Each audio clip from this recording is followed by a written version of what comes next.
Leviticus chapter 25. And the Lord spake unto Moses in Mount Sinai, saying, Speak unto the children of Israel, and say unto them, When you come into the land which I give you, then shall the land keep a Sabbath unto the Lord. This is important because this is going to come into play later on.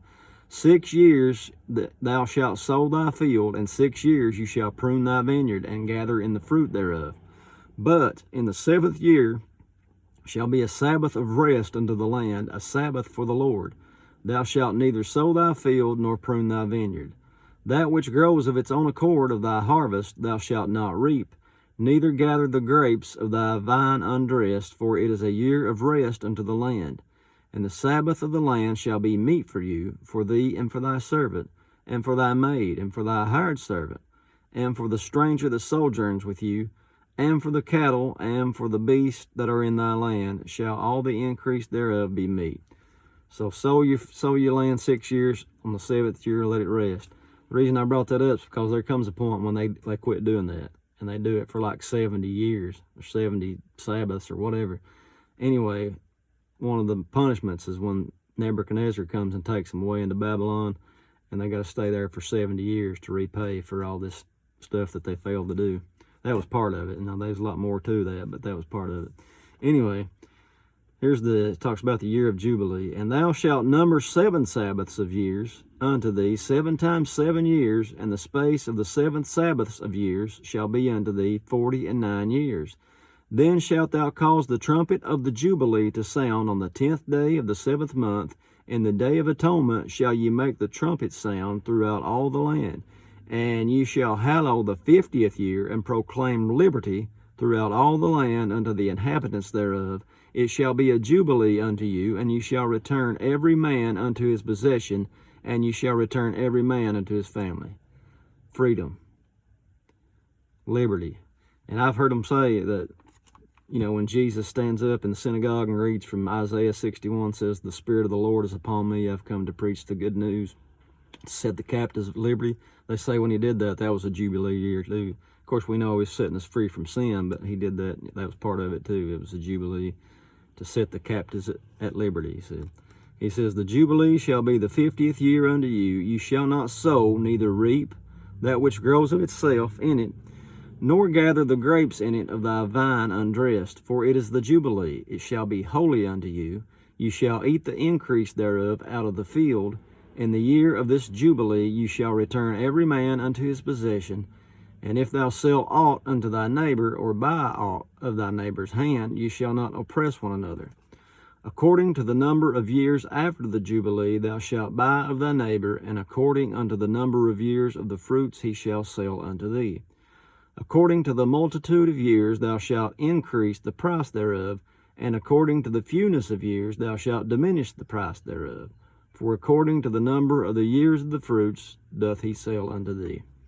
Ye shall not therefore oppress one another.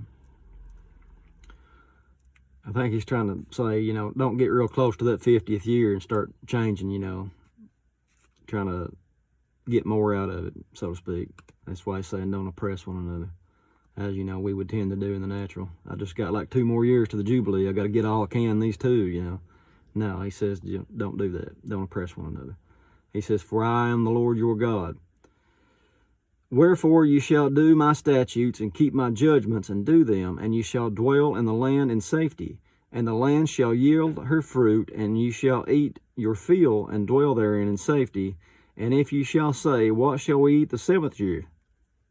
Makes provision for that too. Behold, we shall not sow, nor gather in our increase. Then I will command my blessing upon the 6th year. I'm going to bless it double. And it shall bring forth fruit for 3 years. Well, triple, I guess. And ye shall sow the 8th year, and eat of the old fruit until the 9th year. Until her fruits come in, ye shall eat of the old store. The land shall not be sold forever, for the land is mine.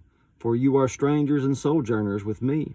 And in all the land of your possession ye shall grant a redemption for the land. If thy brother be waxen poor, and he hath sold away some of his possession, and if any of his kin come to redeem it, then shall he redeem that which his brother sold. And if the man hath none to redeem it, and himself be able to redeem it, Then let him count the years of the sale thereof, and restore the overplus unto the man to whom it was sold, that he may return unto his possession.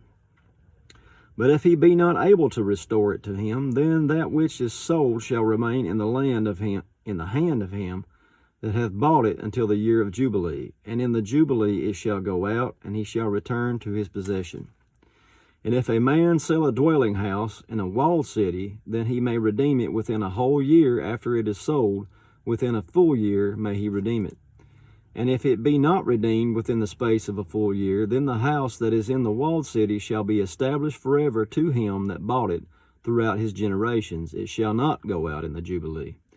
But the houses of the villages, which have no wall around about them, shall be counted as the fields of the country. They may be redeemed, and they shall go out in the Jubilee. Notwithstanding the cities of the Levites and the houses of the cities of their possession may the Levites redeem at any time. And if a man purchase of the Levites, then the house that was sold and the city of his possession shall go out in the year of Jubilee, for the houses of the cities of the Levites are their possession among the children of Israel. But the field of the suburbs of the cities may not be sold, for it is their perpetual possession. And if thy brother be waxen poor and fallen in decay with thee, then thou shalt relieve him, yea, though he be a stranger or a sojourner, that he may live with thee.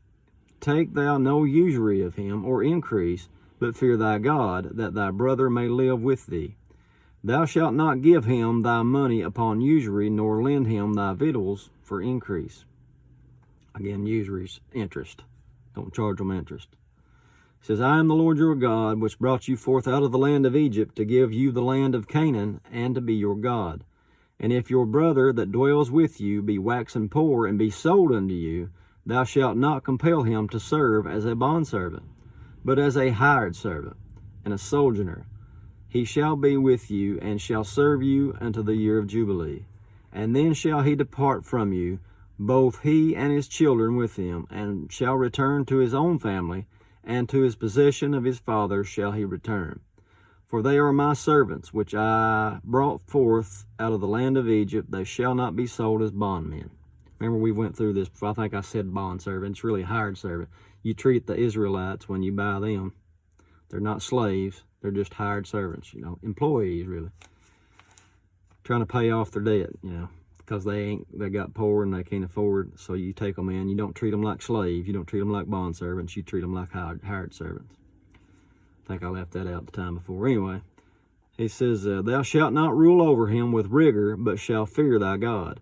Both thy bondmen and thy bondmaids, which thou shalt have, shall be of the heathen that are round about you. Of them shall you buy bondmen and bondmaids. Moreover, of the children of the strangers that do sojourn among you, of them shall you buy, and of their families that are with you, which they begat in your land, and they shall be your possession. And you shall take them as an inheritance for your children after you, to inherit them as possession. They shall be your bondmen forever, but over your brethren, the children of Israel, you shall not rule one over another with rigor. And if a sojourner or stranger wax rich by thee, and thy brother that dwells by him wax poor, and sell himself into the stranger or sojourner by thee, or to the stock of the stranger's family, after that he is sold, he may be redeemed again. One of his brethren may redeem him. Either his uncle or his uncle's son may redeem him, or any that is nigh of kin unto him of his family may redeem him, or if he be able, he may redeem himself. And he shall reckon with him that bought him from the year that he was sold to him unto the year of Jubilee, and the price of his sale shall be according to the number of years, according to the time of a hired servant shall it be with him.